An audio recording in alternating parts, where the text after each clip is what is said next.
Welcome to the Powered by Herts podcast. My name is Brie McDermott-King, and in this podcast, I get to speak to the University of Hertfordshire's most inspiring graduates about how they overcame their biggest challenges and to learn how they achieved their professional success.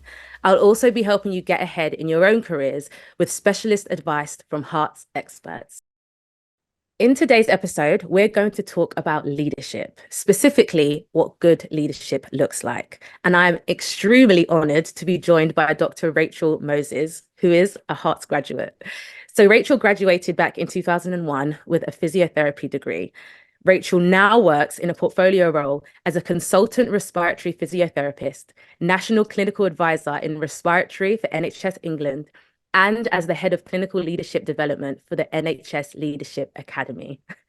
She was the first non-medical president of the British Thoracic Society. In 2021, she received an OBE for her services to the NHS, and just a year later, she was awarded with an honorary doctorate by the University of Hertfordshire. Super impressive. Welcome to the podcast. Rachael, thank you so much for joining me. Oh, thank you so much for having me, Brie. I'm delighted. Oh, how are you?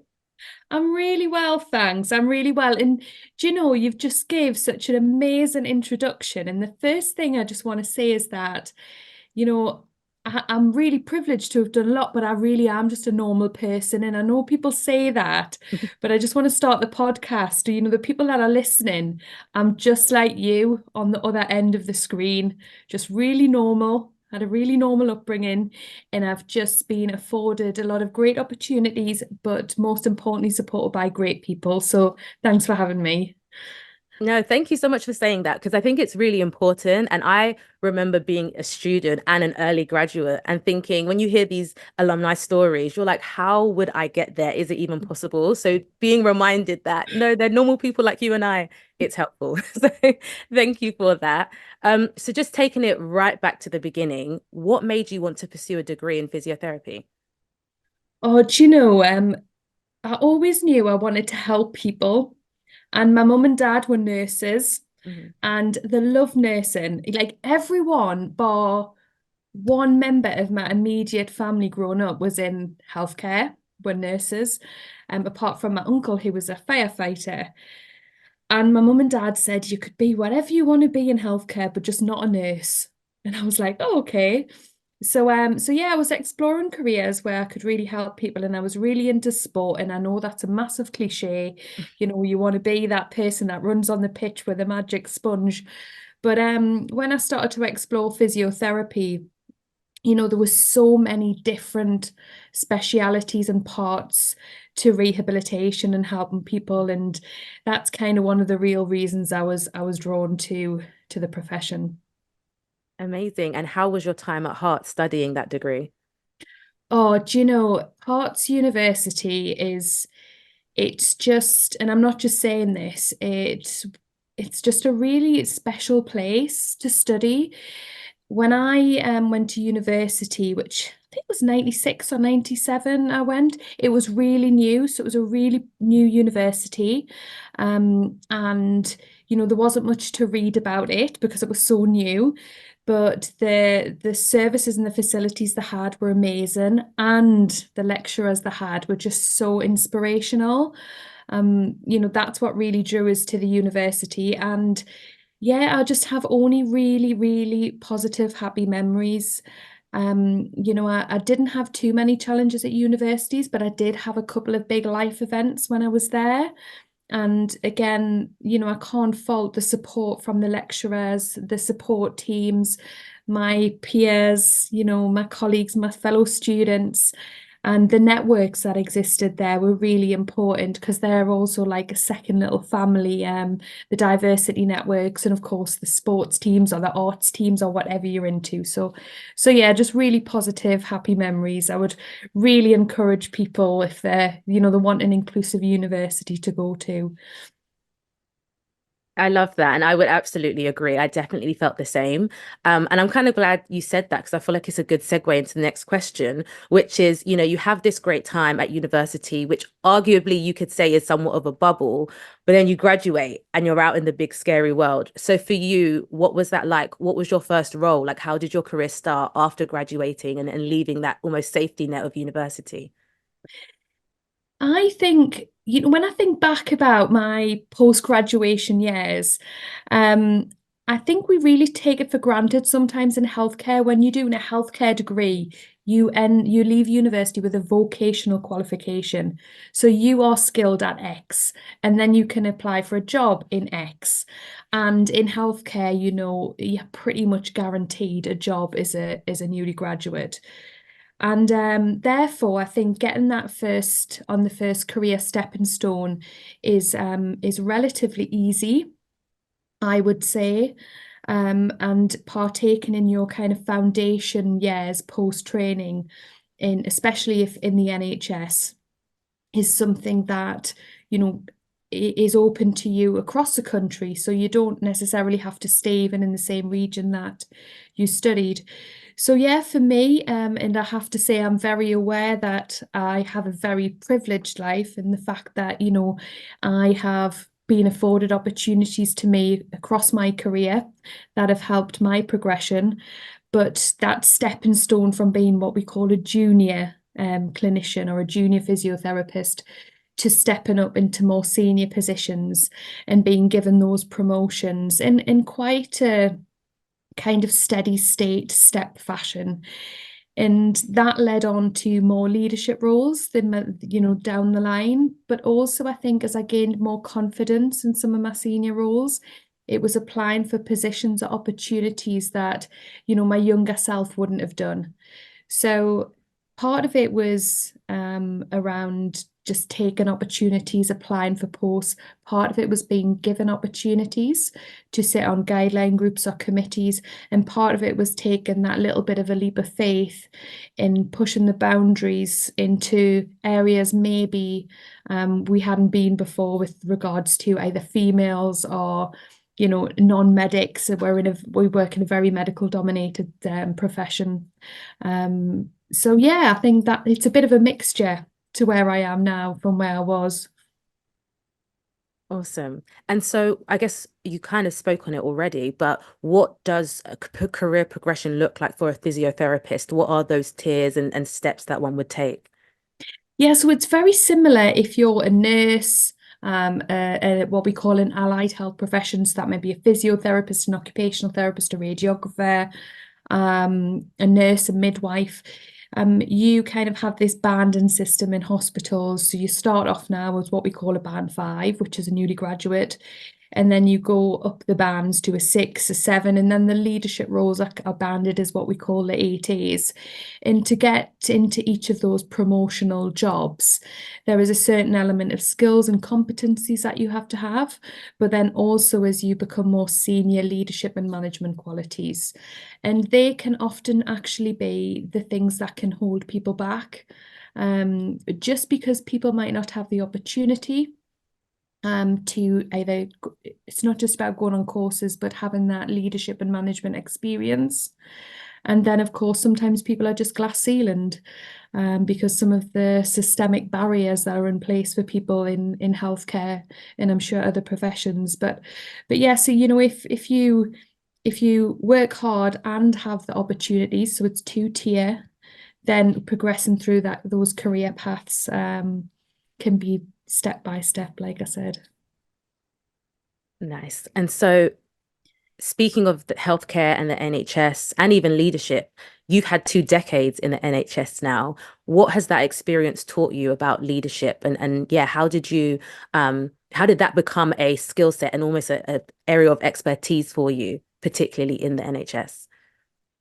Well, I think for me and for many people, as I mentioned before, I've been afforded a lot of opportunities and privileges, and I've experienced the very, very best of NHS leadership, the very best. I've had mentors, colleagues, line managers who have really nurtured me, believed in me, given me opportunities, helped me along the way. And sadly, I've also experienced the bad side of NHS leadership. And my experiences are by far not the worst people have experienced. But when you have experienced the great side of leadership and you know what it feels like, when you experience the poor or the bad sides of leadership, I think it hits hard. And it's some of those toxic traits that exist. It's some of that hierarchy that exists, the command and control behaviors, and everything we know about compassionate leadership. It's kind of like the opposite of that. So rather than making people thrive, people feel controlled. And I used to say I felt like my wings were clipped. I just wanted to grow and Wow. blossom and develop. And there was like people, things holding you back. So yeah, and that can feel quite suffocating. So for me, when you get more senior in your roles and you maybe have more choice, and again, this comes back to obviously the opportunities and privileges that I have, um, you can choose what type of culture you want to work in. You can maybe be more selective about the team or the organization you want to sit in. And you can be more inquisitive, say at interviews or when you know the type of people you're going to be working with. So it becomes more of a deliberate choice rather than maybe when you're, starting off in your career, it's more about having those opportunities where you can develop your skills rather than thrive in a culture, and feel like you really belong. Rachel, it's so refreshing to hear you, one, I guess, identify, but also to just acknowledge um, your own privileges so honestly. And I know that I feel like for all people, sometimes that's a difficult process to go through. So yeah, can you speak to having to face your own biases as a leader and addressing that in order to, yeah, help you lead a group or a team? Oh, yeah, I mean, so I think first of all, I'd say that as in the first 10 years of my career, I thought I was inclusive. I thought I understood my biases, but really it was very tokenistic. So, I'm in a mixed race marriage. My auntie had severe disabilities. She's just sadly passed now.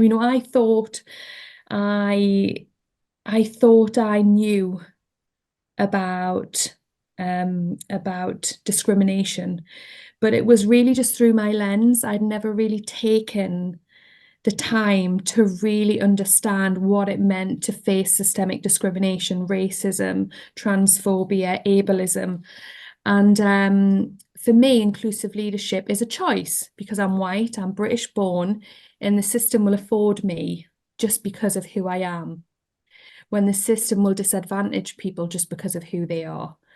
So I was in a London post and it was it was a leadership post. I was in a clinician, I was a team leader, and I had a mentor at the time, and she was the most amazing woman. She was a black female.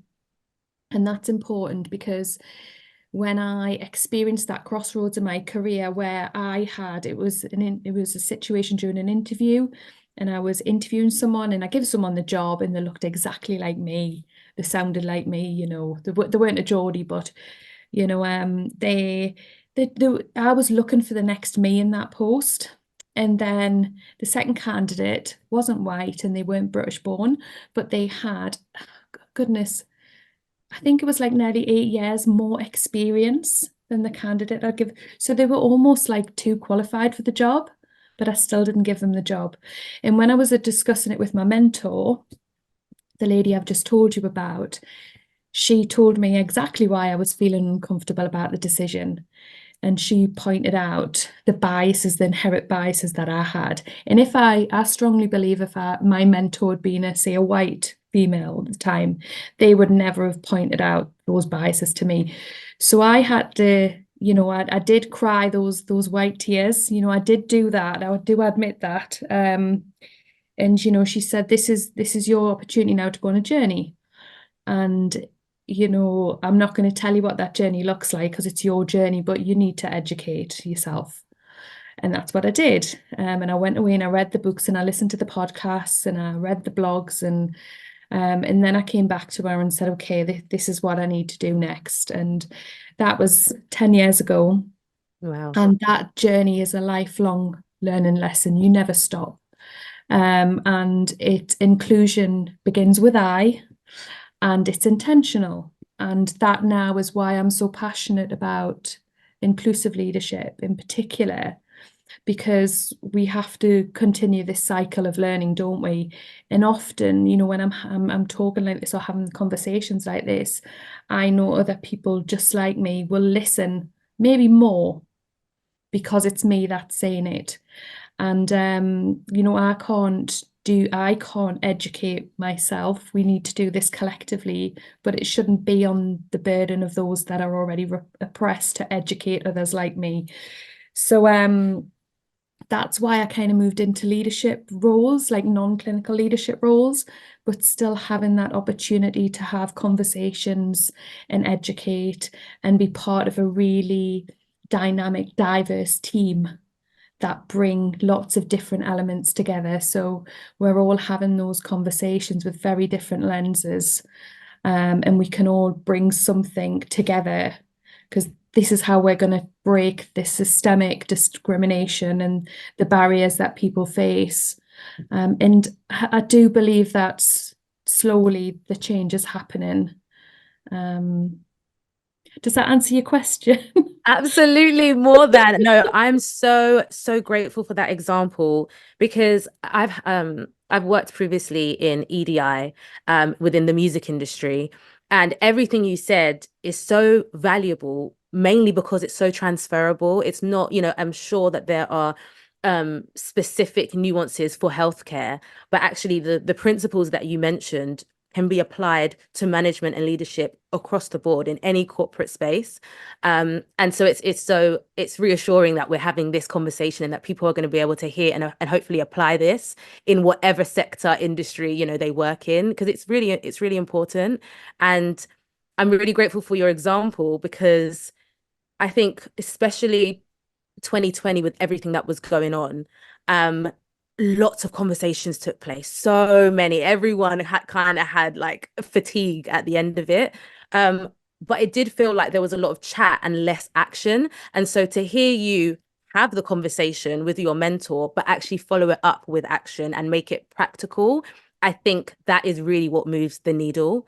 And so yeah, it's really encouraging to hear you say that and kind of lay it out there for people, because those are the questions that I remember, some people asking, like, what do we do? And I feel like you've clearly laid out what you can do. You can go out there, read, study, educate yourself, and then come back to contribute something, again, not to do it on your own, but to work collectively. So yeah, that was amazing. Thank you. Thank you so much for that. So when you received your honorary doctorate at Herts, you spoke at the graduation, and you mentioned the importance of compassion and kindness in leadership. So can you just speak to that and what you meant by that? Why are those vital parts of leadership? Yeah, so compassion is a really interesting concept, isn't it? And if we think about leadership as a concept, we often think of it as an activity, or we think about it as a concept of someone organizing or motivating someone or a group of people to do something, to achieve a task or a goal. You think about people in leadership positions, with inverted commas, who have a responsibility to kind of get a job done. But when tasks or actions become the focus of leadership, actually the kind of how you get there or how it's done becomes less important than actually doing it. And this is when we can see these kind of hierarchical leadership traits or command and control behaviors, or people not really valuing people. So people become kind of objects to achieve the said task. Or so when we think about leadership, and when I think about compassionate leadership or inclusive leadership, we think about compassionate leadership as a set of inclusive values and behaviors that people have. And when we think about them as values and behaviors, we think about people as humans and what can we do to bring the very best version of themselves into the workplace or into the space where we're all together, and what really matters to them. And the concepts of compassionate leadership are really basic. It's about listening to people. It's about showing empathy to people. It's about understanding people. and it's about supporting people. So these kind of domains for people. And when people receive those behaviors, or they receive them things, they feel valued, they feel respected, they feel like they belong, which is really important for the diversity and equity piece. And they also feel cared for and they feel nurtured. And of course, if you feel that, what's going to happen in your team? What's going to happen in the hospital or wherever you work? You're going to work hard. What you do matters. You know that when you come to work and you show up every day, you know what people care about what you do and how you do it. And for me, that's really important, even more so in healthcare, but you could talk about any service, like you said, any industry, because really work is a huge part of what we do. It doesn't define us, but it's a huge definition in our life.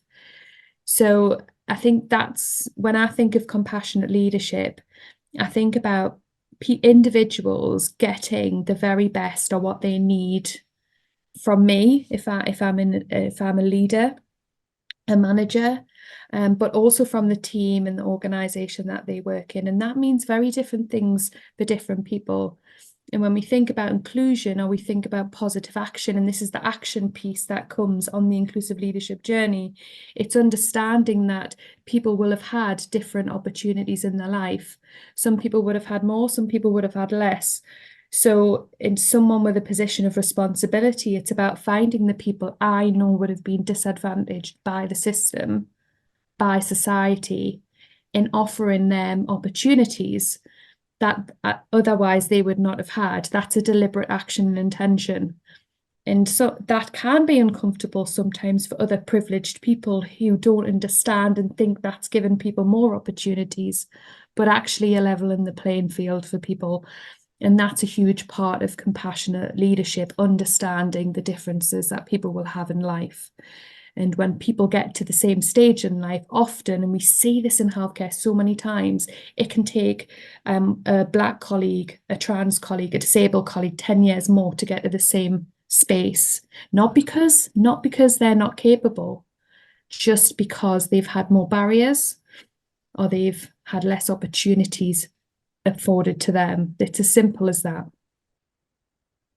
Yeah, no, thank you so much for that. I think that was a really helpful breakdown of what leadership is at its core. Because I think when you do hear leadership, if you, for me anyway, synonyms are like responsibility, and things that, especially as a student or early graduate, can be quite daunting. So kind of to add on to that breakdown, what advice, I guess, would you give to students and graduates who want to eventually become leaders in their field? What are kind of early steps that they can take to one day get there? Oh, wow, that's a great question. So to kind of keep it simple, when we're introducing the concept of leadership to people, so say if people are on a development program or we were having this conversation, I would talk about values.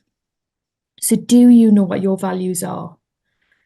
If you had to list your 3, 4 values now, Brie, could you do that? Could you tell me what your values are? Mm-hmm. So I know mine because I talk about this all the time, but honesty is really important to me. Integrity, hard work, compassion, kindness. These are values that were instilled in me by my parents because they're nurses, they were healthcare professionals. Your values sometimes you have from a very young age, but often they change throughout your life. And that can be a really good thing. But often your core values, especially when they're that of compassion, are really important. So that would be the first thing I would ask people. Do you know what your core values are? And can you live by them every day? And if you can't, why not? And the second piece about values is I always think is really interesting is when you've kind of really thought about your values and you've got them written down on a bit of paper, go to your best friend or go to the person that knows you the best. It might be a parent or a loved one. It might be a partner, might be a mentor and say, okay, if you had to list 4 values about me, what would they be? What are they? And just see how similar they are. See if they're exactly the same, see if they're widely different. And yeah, just maybe think about what that means. So that would be the first thing. Mm. And then the second bit of advice I always give, again, this goes back to the inclusion piece. So, if you're listening to this and you're white, British born, you don't have a disability or neurodiversity, you're heteronormative, think about your understanding of your own privileges in life. And have you been on that inclusive leadership journey? Do you understand what it's like to not have the same privileges afforded to you? And really explore that side of yourself, because unconscious bias, it's got a place, but often people just get put on training and they do like a 1 day course, and it's Yeah. about pictures and it's about preconceptions. For me, it's much deeper than that. It's actually understanding. And a lot of the time, as I mentioned, those types of people, people like me, we don't have to go on those journeys, but it's really important that we do. And it will make you a better human. It will make you a better friend. It will make you a better partner, a better parent, whatever's important to you if you do that. And there's, for people who, especially people in working in healthcare, but any social care, anything, the NHS Leadership Academy, if you just type it into Google, you just need an email. It doesn't have to be an NHS email. You can access all of our free training and education bite-sized modules about this. So you don't have to work in healthcare, but it's out there. There's lots of other kind of bite-sized modules out there, but that's just one place you can get some kind of train and learn and listen to the podcasts and some of the other things we've got on there. Awesome. I really love what you said because I thought it earlier, but I'm really glad you said it again, where, you just spoke of it making you a better person and everything you described about the compassionate leadership. I thought, wow, that's not just like professional development, that's personal development as well. I feel like those are qualities that every human should have. So yeah, I think that's really powerful. Thank you so much, Rachel. I could chat about this forever. I could listen to you speak for hours. So thank you so much for your time and your honesty and for sharing your experience with us. How can we stay in touch with you? How can we, yeah, stay up to date with what you've got going on? So I'm on Twitter, so NHS Rachel M. Okay. But yeah, I'm part of the alumni. And yeah, it's just great to be connected. And the alumni program group is just a great space to be in. So yeah, thanks for having me. Amazing. Thank you again, Rachel.